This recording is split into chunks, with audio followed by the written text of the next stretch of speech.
Hello, everyone.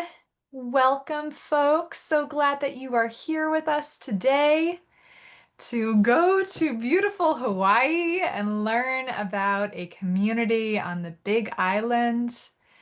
Hi, folks. My name is Cynthia, and I'm going to be the host for our time together today. I live in an eco-village myself. It's a small community in Vermont. So I'm looking outside and the snow is coming down. It's super cold here. Winter has arrived early, and that's why I'm especially excited to kind of virtually travel over there to beautiful Hawaii, get some of that tropical energy, and learn about what's happening with one of the communities there. So just giving it a few more minutes to for everyone to arrive. I'm going to start my PowerPoint. I just have a brief presentation to go through with you before we hear from our presenter today, Madeline, who's going to be sharing about Rainbow Bridge Community. So let me get my slideshow going. Hopefully you can see that all right. And once again, if you're just coming in, today is our virtual tour of intentional communities. I actually do this event twice a month, always featuring a different community. And I know we've had a lot of interest, especially for today's event. I think a lot of people are really curious about what's happening in Hawaii, maybe thinking of traveling there this winter, and want to get a sense for Rainbow Bridge and all of the work that they're doing and the connections that they are forming there on the Big Island. All right, so I'll go now to our next slide here. Just a big welcome to everyone. As you know, we are hosting this event live on Zoom. We are also going to be posting the recording afterwards on YouTube. So that'll be sent out to you via email, and you can also go to the YouTube channel of the Foundation for Intentional Community to watch it later. And I encourage you to use the chat. Really use this as an opportunity to network with people who are coming from all corners of the United States, even the world, to learn about intentional community. This is a great way to share about a project that you're working on, ask people for advice, make some local connections. So go ahead now and find that chat button and put in a short message. Just a little something to introduce yourself. It'd be great if you could share where you are calling in from.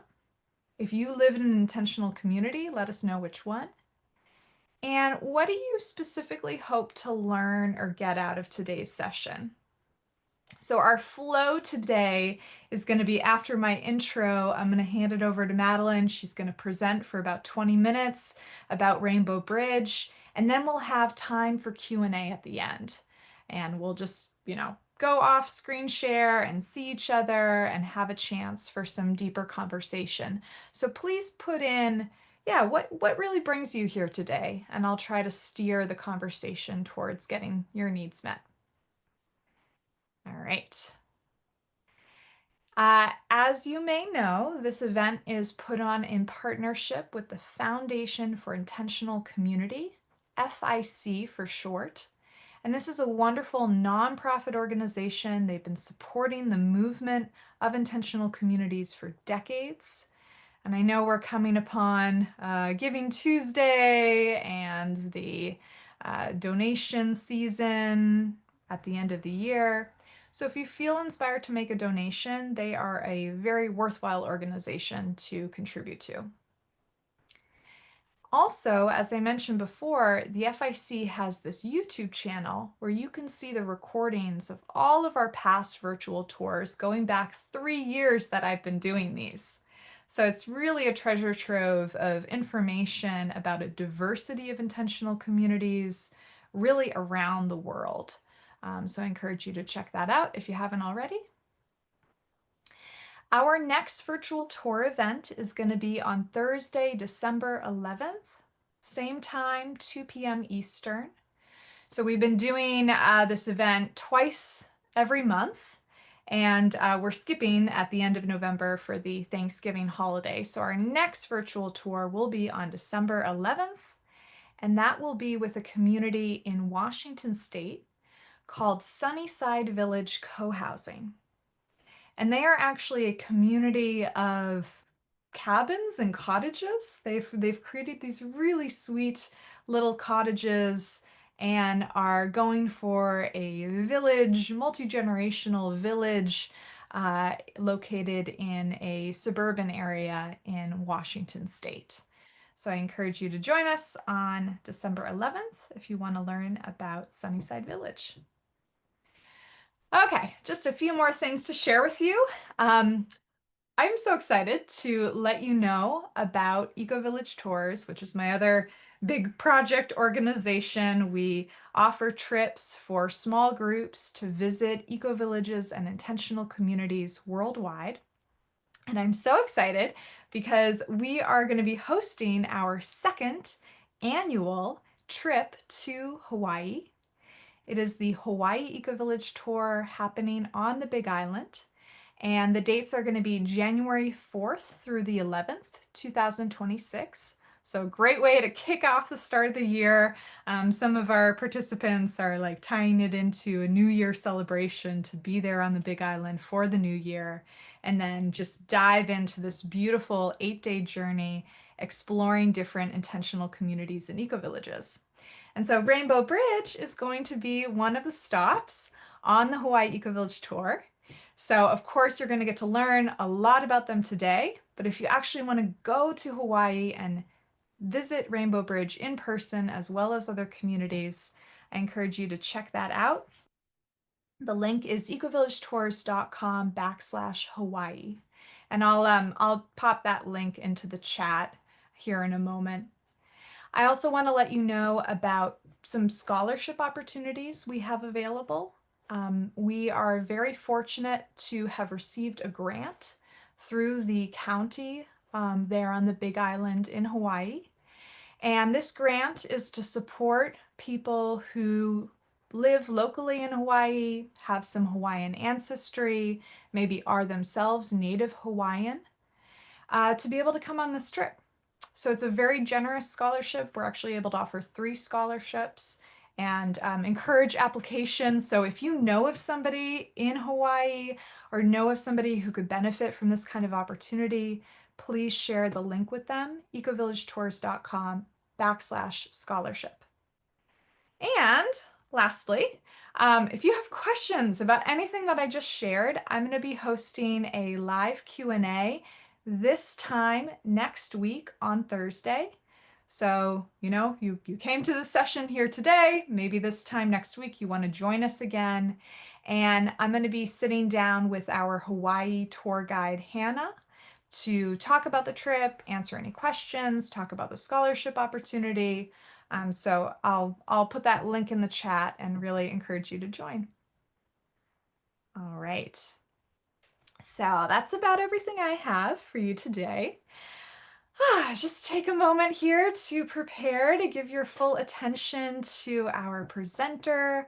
We're going to be together for about an hour. I encourage you to have some note-taking material nearby. Just let go of whatever else may have happened earlier in your day.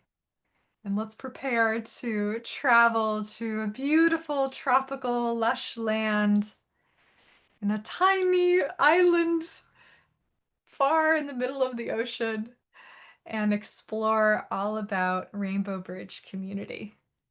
Okay, so Madeline, thank you so much for being here. Welcome. Thank you. Yeah, really happy to be here.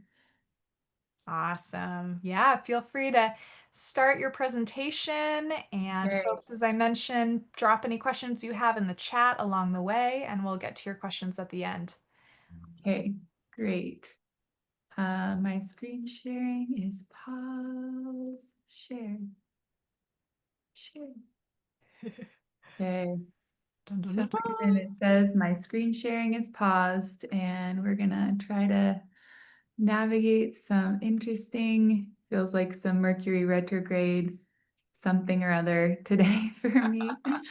So please Thank you for your patience. Here we go. Okay, perfect. Looks Everyone great. can see the presentation? Okay, Yes. beautiful. All right. Well, thank you all for joining. Like Cynthia said, thank you, Cynthia, for all that you're doing to connect and network intentional communities around the world. It's really exciting to have these type of networks and to be a part of it. And yes, we're Rainbow Bridge on the Big Island of Hawaii. On the Hamakua side, for those of you that are familiar with the island, it's the eastern side. We're north of Hilo, 17 miles, and we're on the rainier, wetter side of the island. We had some of the most epic rainstorms that I've experienced here just last night. So I will take you through these slides and look forward to the Q&A at the end. So we are a 501c3 nonprofit, and we are really dedicated to not only planting food and thriving in a sort of permaculture system in harmony with the land, but also being a place of education and a healing center, which I will get into more at the end. A little bit about our piece of land that we're on here. We have 86 acres that's stretching from 200 feet elevation to 1,100 feet. So it's a really unique property that's surrounded by two rivers. It's a thin piece of property, basically from the highway up to 1,100 feet of elevation. So it says here that we're at almost complete ahupua'a. In Hawaiian tradition, this is how the Hawaiian communities really before settlers came in, and a lot has changed obviously in the last few hundred years. But Anahupua'a was how the communities were divided in Hawaii, and they would really utilize the resources from the mountain to the sea to create really thriving ecosystems that would weave in and out of each other. So we're really, really blessed here to have access to clean water. Hamakua, the coastline we live on, means breath of the gods. So very, very clean air and rivers running down both sides and a big elevation change. And yeah, let's move on. I'll move on to this next slide. I guess I can read this for you here. Our vision is we envision a world where people live in reciprocity with the earth and each other, where healing is communal, beauty is sacred, and life is guided by awe, purpose, and shared belonging. And our mission of Rainbow Bridge as a nonprofit organization is cultivating human connection, ecological stewardship, and community resilience through hands-on education, regenerative living, natural building, and collaborative land-based work. I would add that our mission is also really expanding into inviting in various types of healing modalities and how we can transform as individuals and collectively, and through our contact and connection with the earth and the different elemental forms. So my husband and I, his name is Zach, and we came to this property 5.5 years ago. And well, actually almost 6 years ago, I guess, in January. So when we got here, it's a really long, kind of magical, synchronistic story, but I'll give you the synopsis of it. We basically were renting from this gentleman you see in the center. His name is Grigor, and it was our first rental when we got to the island. We very much had the future dream of living in community and growing food and living in harmony with the land. I feel like for many of us, it feels like a light switch went on maybe 10 to 20 years ago, where we all sort of started orienting ourselves on like communal living being something that we're really passionate about, we feel really inspired by, and we want to figure out how to make that happen. It was a far off dream for us. We thought maybe 5, 10 years down the line. So we had just moved from Salt Lake City, Utah to Hawaii with our dog and brought all of our things, and we're looking for a rental. And this happened to be the house that I'm in now. Happened to be the first rental that we got on the island. And essentially this man, Grigor, had been living there 25 years and stewarding the land. He's planted hundreds of trees. He's tended to a 150 tree lychee orchard for the last 20 years. He mowed. This coastline was all sugarcane plantation for 50 to 100 years, from about the early 1800s to the early 1900s. So essentially, when colonists came in and they realized the fertility of the soil, unfortunately, like what happens in many places, pretty much the entire coastline was clear cut and planted with sugarcane. That was an industry that only lasted about 50 to 100 years. And so when that industry left in the early 1900s, essentially a lot of the land was left untouched and not cultivated. And so most of this coastline became cane grass, which is a really, really challenging, super intense grass. Is one of our most challenging plants that we kind of work with here in trying to plant food. So Grigor basically mowed for the first 5 years of being here. He found this land when it was a raw piece of land. Him and his, friends and connections built 4 houses that were here when we got here. And, basically when we arrived, his brother was the on-paper owner of the property and his brother was evicting him. And he said, "Oh, I'm so sorry, my brother's evicting me, and you're probably gonna have to leave in less than a year." We just signed a year lease. And so essentially over the next few weeks of us being here, we felt so connected to the land and so just inspired to basically support this man who was getting kicked off this land he'd been for 25 years, and also had this like really, really strong uprising of stewardship of like we would like lay down our life for this land. Like it just felt so, so strong. So basically, one synchronistic miracle to another, we put an offer on. We had a lot of the down payment gifted to us or lent to us from friends and family. And at the very beginning parts of COVID, while the whole world was turning upside down, and especially on an island was very chaotic, we went into contract and bought the land with Grigor within 5 months of living here. And this is back in 2020. So it's been about 5 years of us growing. And this is our growing team. So in the 5 years, we've had many people come join us, many of whom are not here still, of course, as it happens in community. But we have a really wonderful team now. And I would say that's really the highlight of our communal experience, is having a really central core leadership team that we work with together. So we have Michael and Naomi are friends of ours that joined us from Utah, that knew us from before we ever moved to Hawaii. Tosh, who's featured here at the top, is our building lead. Mickey, who's been with us for about 2.5 years, is our land stewardship lead. He's down at the bottom left of the screen. Leah joined us also 2.5 years ago and does all things with the kitchen and food preparation and tending the garden and helping clean and manage our bathhouse. And communal kitchen, as you all know, is really a central spot for communities. Myself and Zach are here at the bottom, and Grigor, who you saw in the previous picture, is still here. So with Michael and Naomi and their family and Grigor, we have an expanding age range of our community from 77, Grigor is our elder, and down to 3 years old. That Michael and Naomi have 2 kids, a 3-year-old and a 5-year-old. So we have a pretty nice age range of our community. So when we got here, and especially given the kind of nature of the times with the pandemic really, changing things, people didn't know if ships were going to stop coming to the island. A lot of this island relies, like 90% of the island relies on food that's grown off and shipped in, unfortunately.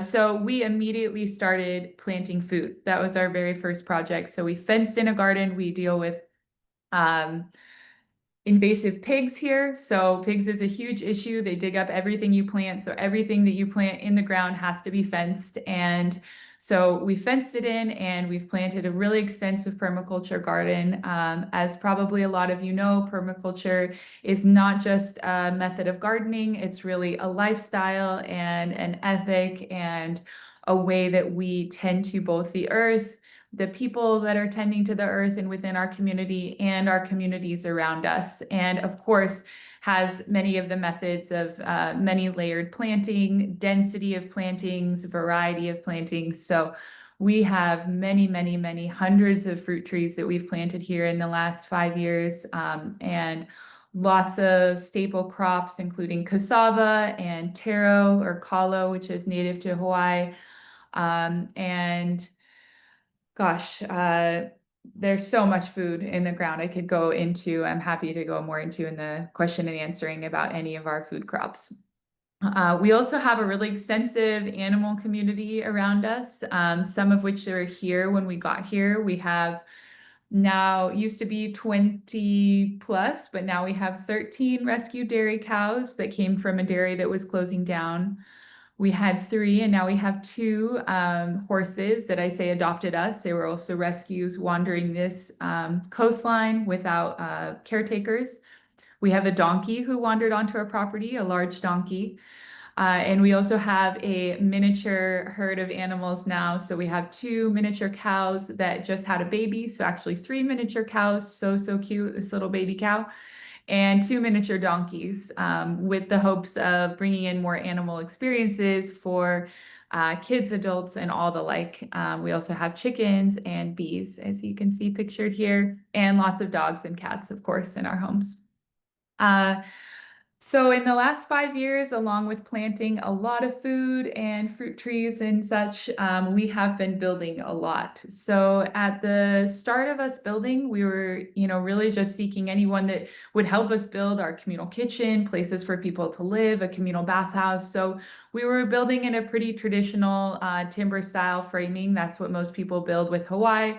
You've got single plywood walls, metal roofing, and that's the resources that are available. And so we really were wanting to expand the different types of building and exploring building in unique ways, which is a very interesting exploration in the tropics because, of course, we have a lot of rain that we contend with. And so we have to water seal all of our buildings. So as you can see in these pictures below, we have some unique buildings that we've built with an organization called Dome Gaia, two of them, the two at the very end. So we have the little Eden on the left-hand side, that's the little A-frame structure. And then we have a dome all the way on the far right side.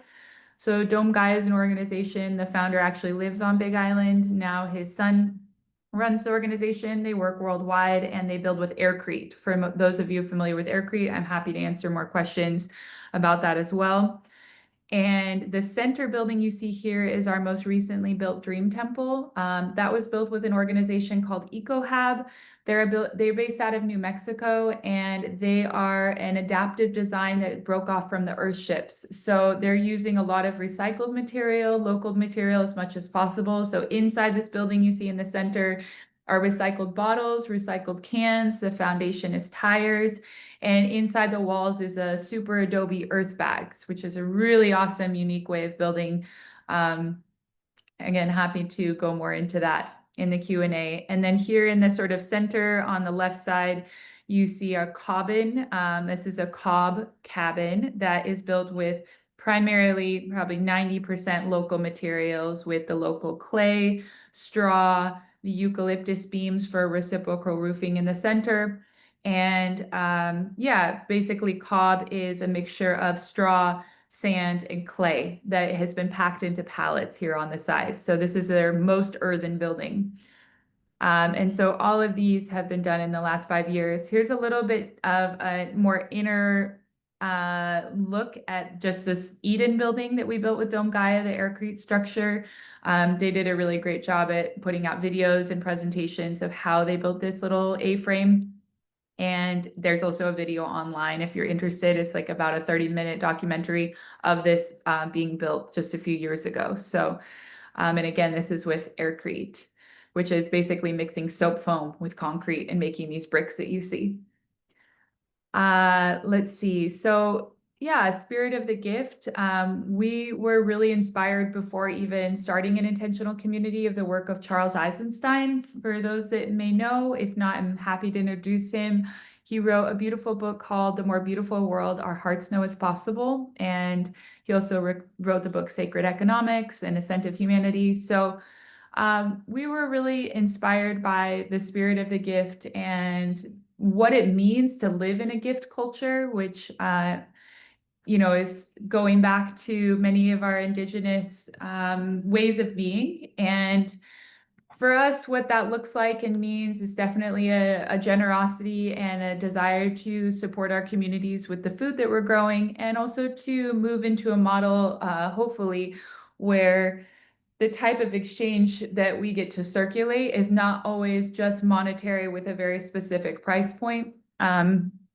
And there's a lot more in the spirit of gift. It also really shows just in the abundance of the Hawaiian Islands themselves. There's so much food growing here. There's so much gift of clean water and soil and air, and it's such a blessing. So really leaning into how we give that back to the land, to the beings that live here, and to, our communities that are around us. We really circulate our community around community meals. So we share 4 community meals a week, Monday through Thursday. We rotate who cooks dinner, and this is with, a lot of our farm to table food from the garden, and that's been a really central part for us kind of uniting as a community.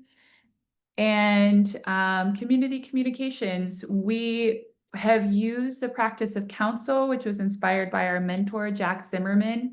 He happens to live just 20 miles north of us on this Hamakua coast, and he's 94, and he's a very, very sharp, amazing elder that came into our life at the perfect timing.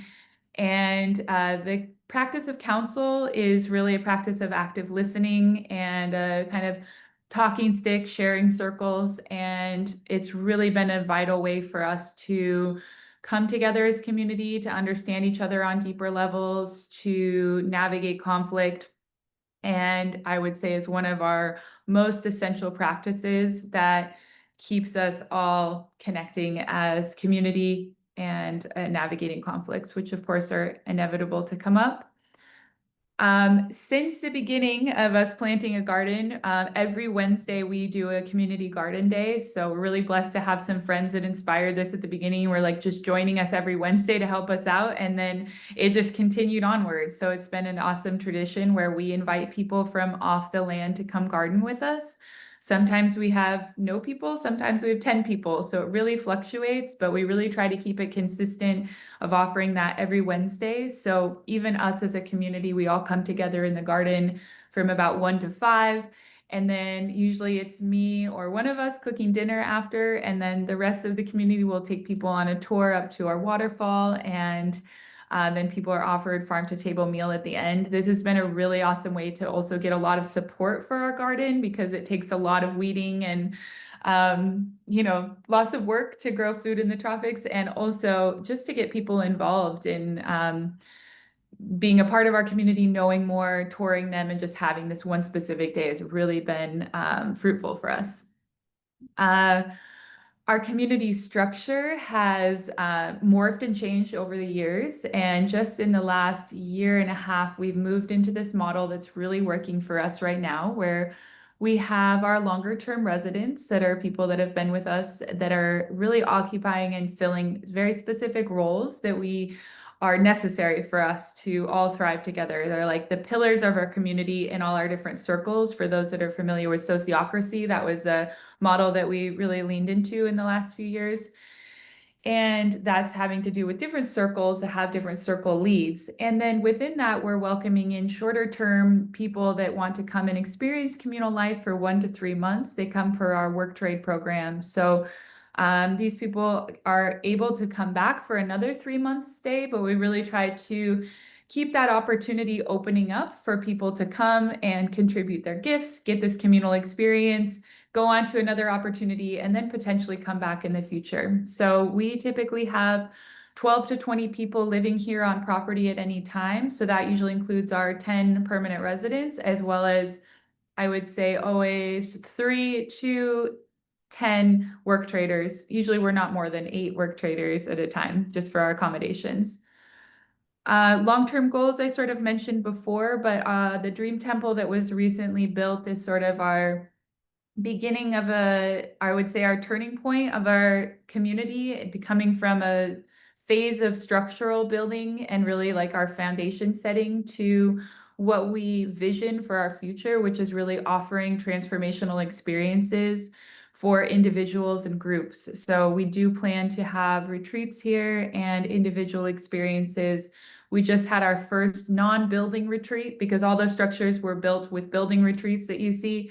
But our first non-building retreat, which was a lucid dream retreat with Dr. Claire Johnson coming from Germany, all around dreaming and alternative states of consciousness. And it was really amazing. It was completely full, and we just had that a few weeks ago. And yeah, I think, oh, I'm at 21 minutes. So I will just open it up for the Q&A now and welcome, yeah, any questions you have. Thank you. Beautiful. Thank you so much, Madeline. Would you mind just going back to the slide you shared just Yeah, before with the contact information? Because I really want to make of sure course. people have a Yes. chance to see that. So there's the website right there. And if they want to learn more or get in touch after this event, they can just write to your email address. Awesome. Beautiful. Okay. Yeah. Thank you. Such a great presentation. It was very clear and comprehensive. I loved all the photos. Yeah, just really, really great to hear. Like, because I've seen your website and I knew about you all, but I didn't know the whole story of connecting with Gregor and helping him stay on the land and all of the work you've been doing with the new structures and the gardens. Really great. Yeah. And I'll Awesome. Should I stop the share now or would Yeah, you like? Okay, let's stop great. that now and then we I can can all post our see each website in the other. chat as well. Oh, great. Okay, Wonderful. perfect. Yeah, and I see Chris, you have your hand up, so we'll go into the Q&A portion now. So we'll start with Chris. If anyone else has some questions or comments or thoughts, feel free to raise your hand and we'll call on you to speak. You can also put your questions into the chat, like I see Andrew just did. So again, we already have some good questions in the queue. Okay, Chris, go for Well, it.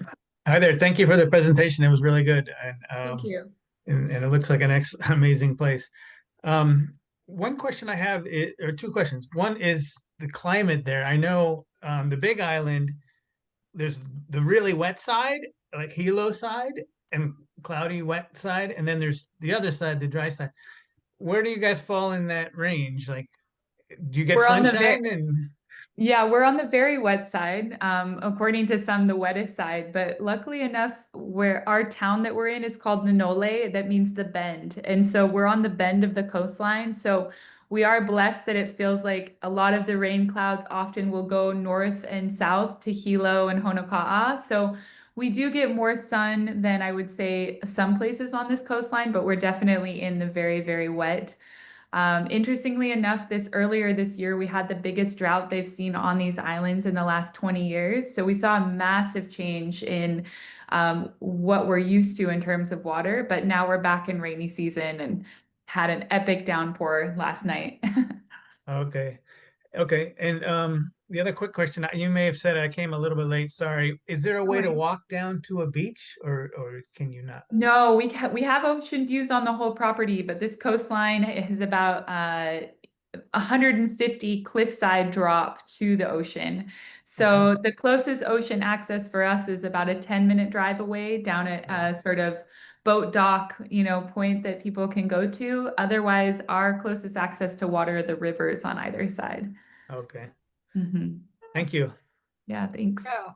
10-minute drive, not too bad. Not No, so not bad bad, at not so all. bad, yeah. Yeah. Good, good. Thank you, Chris. Sure. All right. Let's see here. So we have some garden questions. Andrew is asking, how does garden economics work with meals? Does everyone pay for meals? How much is grown on site? How much is purchased from the market? Yeah, that's a great question. You know, I wish that I could say we grow 100% of everything on site and we're processing all our food and we're eating 100% of what we grow. And that's been honestly one of the greatest um, I think we had this vision of growing our own food and living in community, and it's really humbling to be growing so much food and then to get the food from in the ground to process on the table, and especially with what, we're accustomed to eating and serving for large groups. And we are also a vegetarian plus fish community, so we don't really often cook fish in our community. So we are eating a lot of rice and beans, for example, which is not things that we're actually growing yet. So I would say that we serve probably anywhere from 40 to 80% of food that we grow for every meal. And the rest of that is supplemented by store-bought food like the rice and beans and spices and whatnot. We could go 100% of our own food, and some meals are like almost 100%. We don't have people paying for meals. Like on the days that we do those open community days, that's really our offer in exchange. And that is also our offer for our work trade community, is that we ask for 20 hours of work a week in exchange for basically room and board and meals. So all the food staples that are in our kitchen are provided free of charge, in exchange for the work that people are doing. And of course, all the food that's growing in the ground is totally free for others. So yeah, I think that answers the question. Good. And we had a question about there seemed to be a fence around your garden. Is that to protect from the pigs?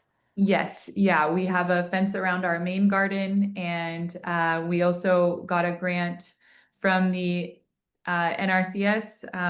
So that's a Department of the Government. And we got a grant to fence our entire land, but it's a huge project, so we're amidst that right now.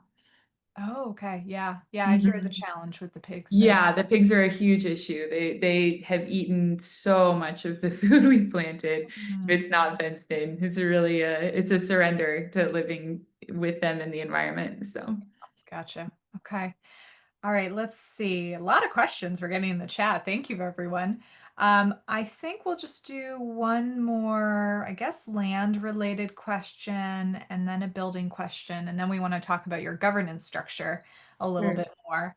So, one more land question, and maybe you know more about what this means. But there's a question here from Moon Tower Pilates. How has the land back movement impacted your community, if at all? The land back movement.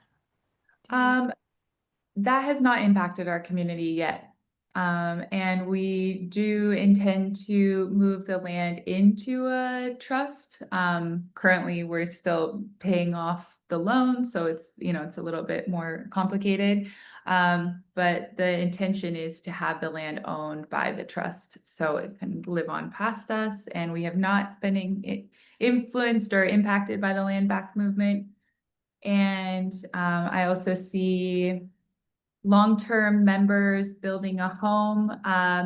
That's just something that we've explored with the members that we have right now. And so we kind of have different arrangements with everyone that's here. We don't really have a buy-in option for people. It's more so coming and living with us and having fulfilling these specific roles.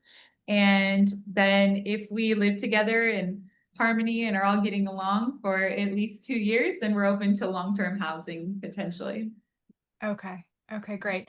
Yeah, so just to understand a little bit more, so you said your long-term goal is to move the land into a trust, which might be a community land trust.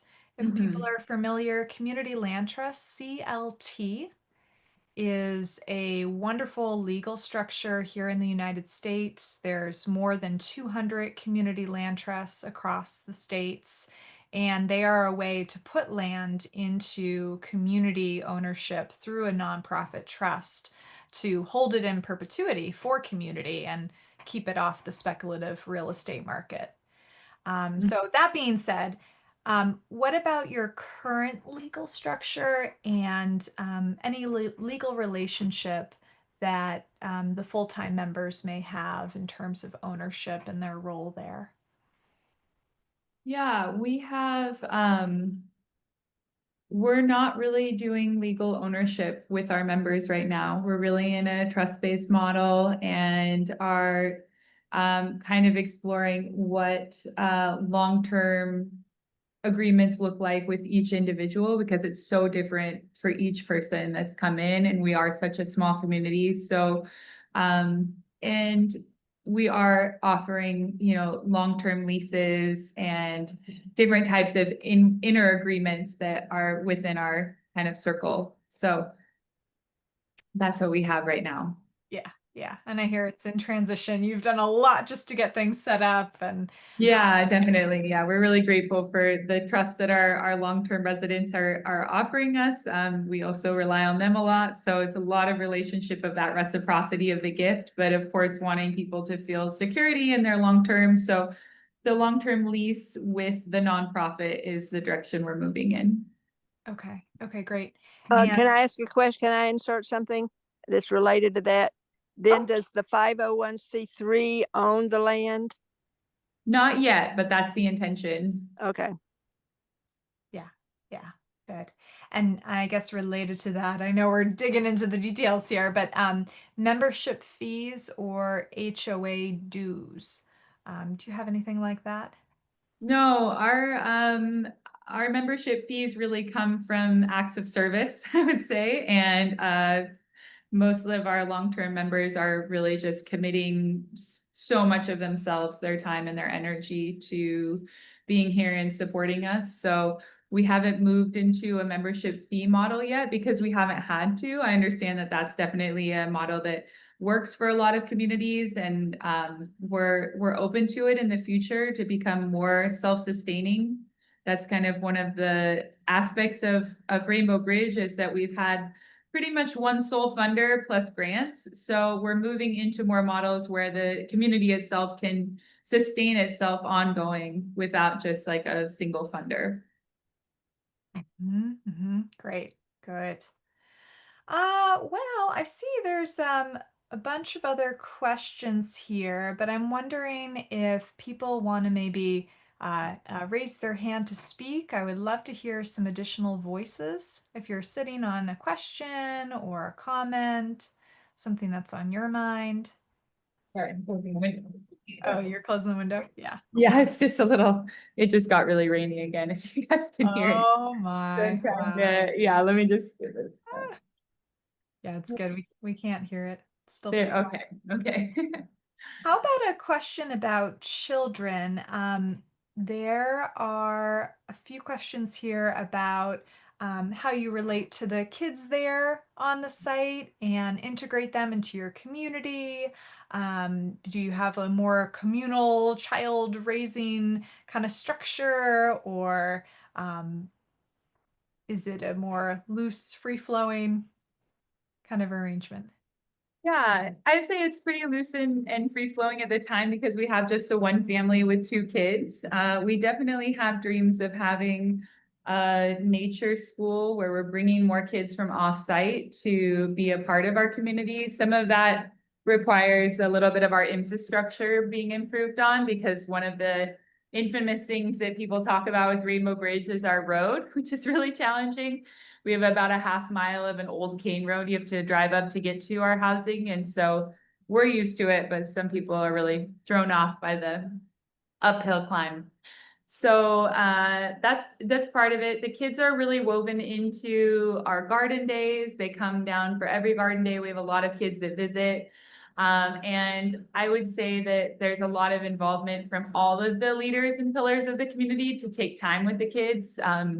Mickey, our land manager, is like amazing with kids, and the kids love him. And so he's kind of like taking them off to do any type of like tree and land activities whenever he can. So there's definitely a desire to have more interwoven activities and opportunities for kids. So I think that will come with some sort of nature school in the next few years. Nice. Yeah, it's exciting. Yeah, when my Naomi came on the call just before you, she said she was bringing her kids to the forest Yeah, school. I guess yeah, that's a place exactly. nearby. Yeah.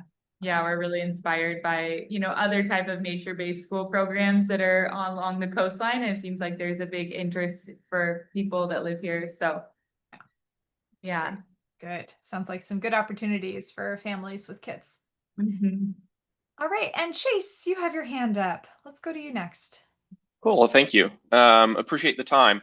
I was wondering if you could speak a little bit about the approach that you've had towards dealing with building code and land use regulation, and if there's been any specific challenges around having part-time people living there versus full-time. It's a good question.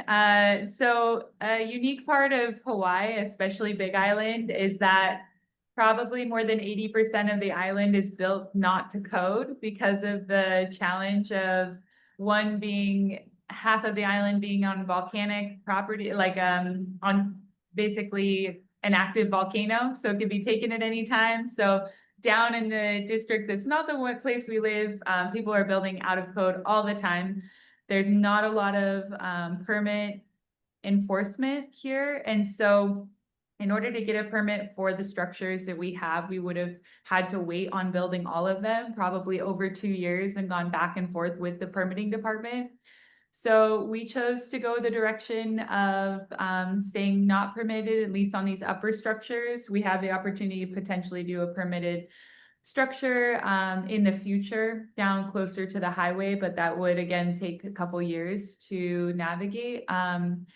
And yeah, there's really not a lot of, thanks to God, like just knock on wood, that there's not a lot of enforcement because of how many people are building out of code and out of permit on the islands.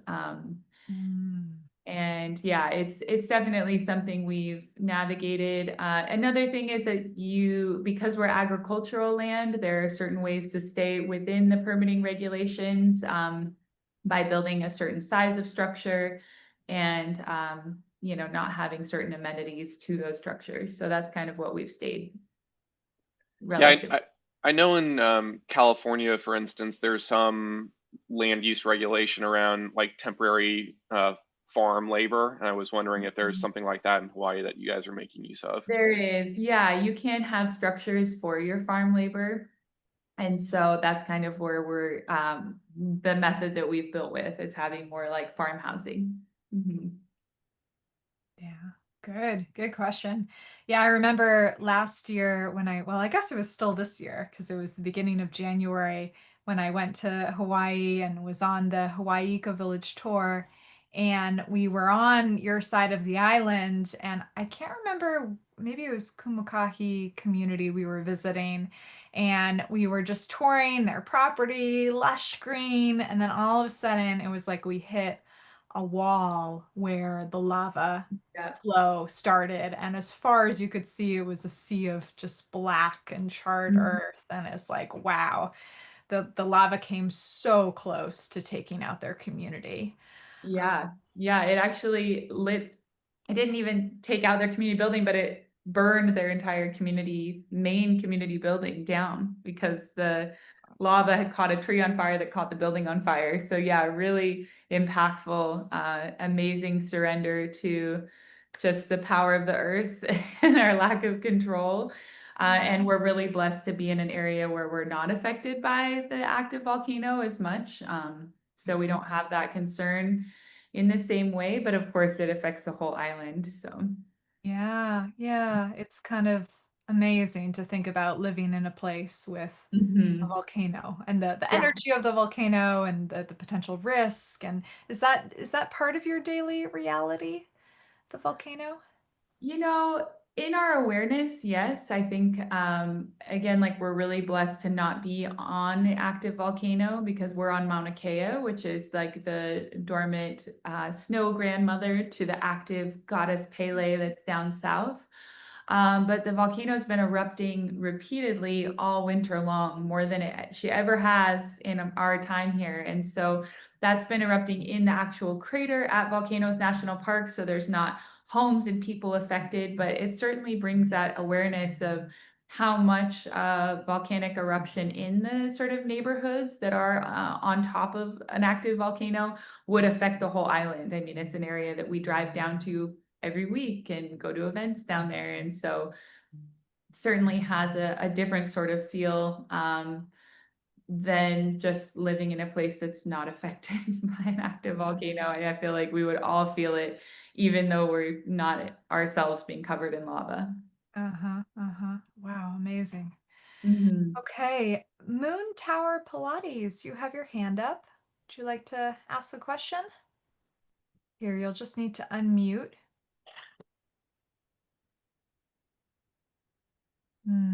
We still can't hear you. Sorry, took a second. Okay, Can go you for hear it. me? Yes. Thank you for all of this. Do you want to talk a little bit more about hosting events and being a retreat center? And then two more brief questions. Do you have any sort of feeling of like how big you'd like to grow? And can you maybe have a brief description of what your ideal member, can you describe that? Yeah, thank you. So let's see. I'll speak about the retreats first. So we do intend to become more of an active retreat and center for transformation. And our previous retreat, the one I just spoke to you guys about that happened a few weeks ago, was a great testing ground for that. I would say we would like to be a little bit more having our infrastructure more fully set before we're opening for more regular retreats. But it does look like the same woman that did it with us is going to come back for a June retreat. So we have a good half a year to really get our infrastructure a little bit more solid before then. I see in the thread someone was asking about the dealing with the rain with our new structures, and that is by far our greatest challenge. And so that's kind of where our infrastructure is needing a little bit of improvement. But we were very inspired by Esalen on the in Big Sur in California years and years ago for being this what they call the Center for Human Potential. And so being a space where we're offering a variety of different healing modalities, that's really where we are inspired by the Greek tradition of Asclepions. That's really the foundation for where the practice of medicine was inspired. But this is many, many, thousands of years ago where they had these temples where people would come and do different types of healing modalities, everything from ritual baths and cleansing through food and herbs and dream incubation, yoga, dance, cathartic theater, sharing circles, silent retreats. Like there are so many things that we've utilized in our own healing journey that we hope to bring and create an opportunity for people to find what works for them. And to participate in different types of retreats and these offerings throughout the year. So that's our kind of goal of what we're moving towards. I think that we're, again, still kind of right at that turning point of infrastructure phase into retreat center phase. And so right now we really are much more of a sort of functioning, growing community. And we do really have desires to build a larger gathering space because that Dream Temple you saw, we did have 21 people in there for the retreat and it was like right at capacity. But we do have a desire to build a big gathering space, dance temple. We're all ecstatic dancers. That's how we've met and connected. So that's like one of our kind of many, many things that we love to do and will offer here. So then in terms of how many people would be a capacity for us. So I think right now, given our pillars that I was speaking to our core leadership, that like kind of allows us to really, I would say with the infrastructure that we have, like 20 people is kind of our maximum for being here and like running things smoothly, even though we could always use more help. It's just like, how do we house them? How do we like integrate them into all of our different circles? And right now we're actually seeking, it's one thing I meant to mention in the presentation, but we're seeking 3 different leadership roles for more long-term pillars to come join us. One is a garden lead to support with more of our food production. Another is a maintenance lead to support with our machines and our water systems and a little bit more of the like skeleton of what keeps the structures going. And another is a building lead and foreman to work in our building circle. And so as those positions get filled and people are able to expand and then help basically oversee and lead other work traders coming in, I would say that we could move into more of a maybe 25-person community. We're noticing that we definitely have a sort of cap in terms of our, even just simply our kitchen. We're kind of outgrowing it a little bit. So I think we need to expand our structures before we can envision much bigger than 25 people being here at any time. Although for our building retreat in January, we had 50 people here and we fed 50 people out of our kitchen and it worked. But we had a caterer and we had seating outside and people were camping all around. So it's just a little bit of a different structure than we would have long-term ongoing. And then you asked about what's our ideal community members. Well, I think that that really comes down to a willingness and a desire to uh, devote oneself to the vision and mission and something that feels bigger than all of us individually. Like it doesn't feel like myself or Zach or Grigor, any of us individually are holding like one specific vision. Like it's a very collective vision that we're all contributing to. And I'd say what really makes our core leadership like bond together is this generosity of really leaning into that vision and building it together and just a willingness to kind of like extend themselves into this shared vision. And also, I think around emotional maturity and an understanding of how we're affected so much by living in community and living together and existing together, and that we have the capacity to hold our own emotions as well as share those in a mature, respectful way with each other. That's been top of the list of what allows people to move into our long-term residence is a capacity for communication. So yeah, thank you. Wow, great question and great, very thorough answer. Thank you, Madeline.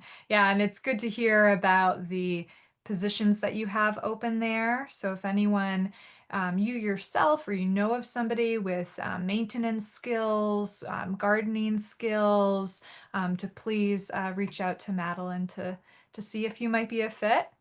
And they have all of these wonderful short-term volunteer program opportunities for you. So again, encourage you to go to the website. And if you want to see Rainbow Bridge, community where Madeline lives, as well as other communities on the Big Island, once again, I'll make a plug for the Hawaii Ecovillage Tour. It's a trip that I We're went just on last returning this year. one. Oh, No, oh, it was just not big enough. oh. We had too many yoga mats. Oh. Naomi, I think Naomi is just got yeah, unmuted there for a second. unmuted, She yeah. wanted to say something.